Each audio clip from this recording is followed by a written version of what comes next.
As we get close to the end of the year, it's a great time to step back and make sure you're in a good position, both personally and in your business, before the calendar turns. So here are a few key reminders as you head into year-end planning.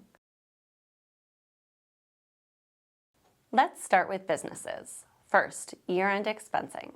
Bonus depreciation is now permanently set at 100% for qualified property placed in service after January 19th, 2025. Section 179 limits are higher too, up to $2.5 million, with phase-outs beginning at $4 million. So, if you're planning to purchase equipment or make improvements, placing those assets in service before year-end could create meaningful tax savings. And if you've recently renovated or improved property, a cost segregation study might help accelerate additional deductions. Second, business interest deductions. The EBITDA add-back is now permanently restored, which generally increases the amount of interest your business can deduct. This is a good time to review how your debt is structured and consider whether refinancing or reallocating interest could work in your favor. Third, research and development incentives.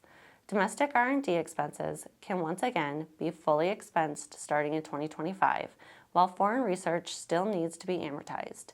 And if your business has more than $31 million in gross receipts, you may want to evaluate whether to expense previously capitalized R&D costs all at once in 2025 or spread them over 2025 and 2026.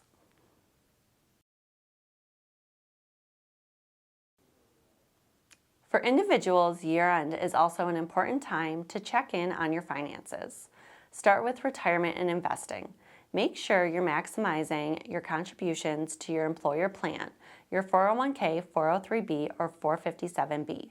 Those need to be made by December 31st.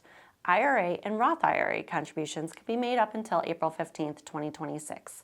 If you're 73 or older, don't forget to take your required minimum distribution. You might also consider a Roth conversion if you expect to be in a higher tax bracket in the future. And this is a good time to look at tax loss harvesting, selling investments at a loss to offset gains. Next, charitable giving. For higher income taxpayers, 2025 is an important year because new deduction limitations begin in 2026. You may benefit from front-loading several years of charitable gifts into 2025. If you'd like the deduction now but aren't ready to choose a charity, consider using a donor-advised fund. And if you're 70 and a half or older, qualified charitable distributions from your IRA can be a very efficient way to give. They can even satisfy your RMD. Then there's the SALT deduction.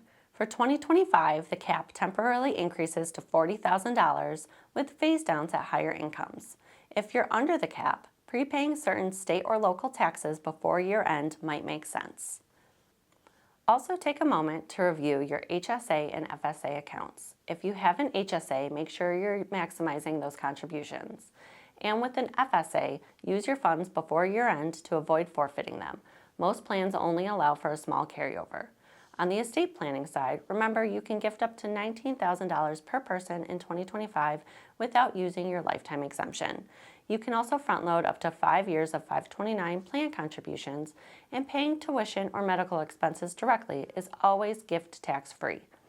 Even if your estate is well below the federal exemption, it's smart to take a few minutes to make sure your will, trusts, and directives are still up to date. And finally, there are 2 new deductions taking effect.